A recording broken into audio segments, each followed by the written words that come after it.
Oh, good morning, everybody. Welcome to the morning after the day before review.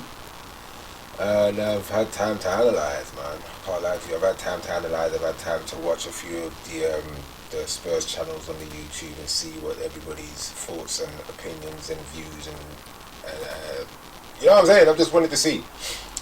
So I don't really have much to say this morning. I'm still kind of similar on what I said on my video yesterday, right after the game. I still think Jaffet deserved. He did deserve the 2 yellow cards, but at the same time, I still think that Jaffet is very much what we need in the club at the moment. We need people. We need players exactly like this with his sort of passion and pride as well. You know what I mean? We need that sort of anger, that sort of oomph from players. We need more of that. Because we're too soft-boiled belly at times. Like Spurs have pretty much been in the sort of fair play or top of the fair play league table for quite a while now. We're too soft-boiled bellied. You know what I mean? We need a bit more of what Jaffet was showing us yesterday. So red card deserved, but attitude-wise, I mean, his temperament, he can watch his temperament a little bit, because even against, I think it was Man City, he was even looking a little bit like he could possibly get himself a red card in that game too. But like I said with Jaffet, he's a Hackney boy too, so I'm not going to really go against him because I'm a Hackney guy too, so yeah. Considering what I was watching again yesterday, with the red card, I still thought to myself, Ndombele should have really been put on that pitch regardless. I mean, taking off Harry Winks, yeah, fair enough. You take off Harry Winks to bring on Ben Davies, but I just thought to myself, there's no way we could try and hold out on this defensive sort of football for the next 30 minutes, like for the next 20 minutes actually. Yeah, it was 20 minutes, yeah. For the next 20 minutes, there was no way. There was no way we were going to try and hold on to a 20-minute 0-0 while Crystal Palace was pressuring us the way they were pressuring us. Come on people. We've supported Spurs and been fans of Spurs for long enough now to know that those sort of things, it's just not going to happen. We can smell a goal long before a goal is going to happen. Whether it was going to be a penalty, whether it was going to be a handball, whether it was going to be a free kick, corner kick, real Spurs fans smelt a goal coming. And I thought to myself, we should have put on Ndombele to draw more fouls and quiet down the midfield a lot, because the midfield, we were being overrun, and that's where Crystal Palace won it. And also, because again of watching of all of the Spurs channels yesterday and analysing what everybody was saying and what most of the views and opinions are for Spurs fans, a lot of Spurs fans, or the majority of Spurs fans, seem to think that Selhurst Park is a tough place to, and I'm pretty much tired. I can't lie to you. I am pretty much tired of all of these dreary football sayings of you can only beat what's in front of you, or this place and that place is a tough place to go. Selhurst Park is not a tough place to go. Crystal Palace is a mediocre team compared to Tottenham Hotspurs. I am not sorry to say that.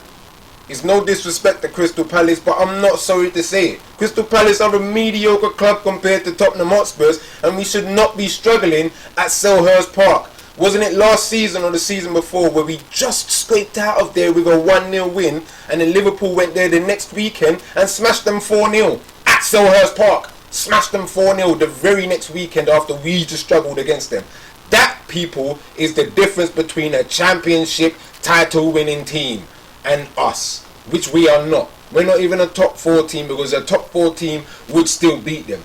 Guarantee you when Chelsea play them as well, Chelsea will probably beat them too. Or Arsenal or West Ham. Why are we always talking about, well, Watford is a tough team to play, or Wolves are bro, these are mediocre teams compared to us, bro, with some of the players that we have in our squad. And then if you ask some of the Spurs fans, who would you change from our squad with some of the players in these teams that we're talking about is a tough place to go, you're not going to say anybody. You're not going to say anybody. We've got people like Dele Alli and Ndombele, Heung-min Son, Harry Kane. You know what I'm saying? Højbjerg, Skip. We should not even be saying that these are tough places to go. I'm sorry, people. I'm tired of those. I'm tired of that saying. I'm tired of that saying. We should not be going to Crystal Palace and struggling. There's no excuse for it. It was a pitiful return. It was a pitiful return to football, and it's typical Spurs. I'm not surprised. So people, you shouldn't even be pissed off. You shouldn't let Spurs be upset in your weekend. What I am going to say to people, if you want change from Lord Emperor Lee Voldemort, because that's what I call him, Lord Emperor Lee Voldemort, Like you have to put your money where your mouth is, people. You can't protest without a boycott. I'm being honest. You can't protest without a boycott. So, yeah, and going back to some of the other players, I did say obviously Dele Alli, he put in a bit of a. But looking at it now, I was kind of watching the highlights of the game as well. I mean, other than like Dele Alli's pretty much like throwing his body on the line to block, and I saw him chasing the ball a few other times. I'm not really sure what Dele Alli does in the squad anymore. Like, I'm not sure what Dele Alli does in the squad. He just seems to just be running around and doesn't really contribute much to anything, really. And I think we've got Højbjerg sitting back way too much. I think we should be letting Højbjerg go forward with the ball a bit more and leave the holding back to Skip. I think that's what we should be doing. I don't know why Brian Hill couldn't get on the pitch yesterday. You know what I mean?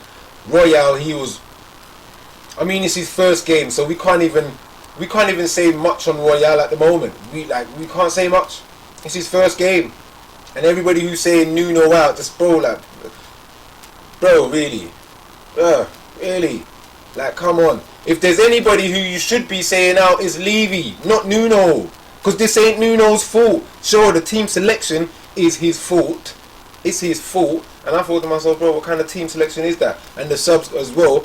But he is in this position not because of his own doing. People, come on. Lord Emperor, leave Voldemort. So, Harry Kane again non-existent, but again, this is just our own fault for not buying another striker, and nobody seems to even say anything about us not buying another striker. Why didn't we keep Vinicius? Everybody said Vinicius was most people said Vinicius was and I was pretty much like the small minority of Spurs fans who thought Vinicius would have been a good buy for us. He would have been.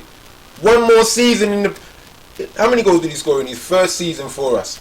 In that one first loan season, he scored, 11 goals, 12 goals in total? That's pretty good, right? That's pretty good. So imagine his second season if he started to get more games under Nuno.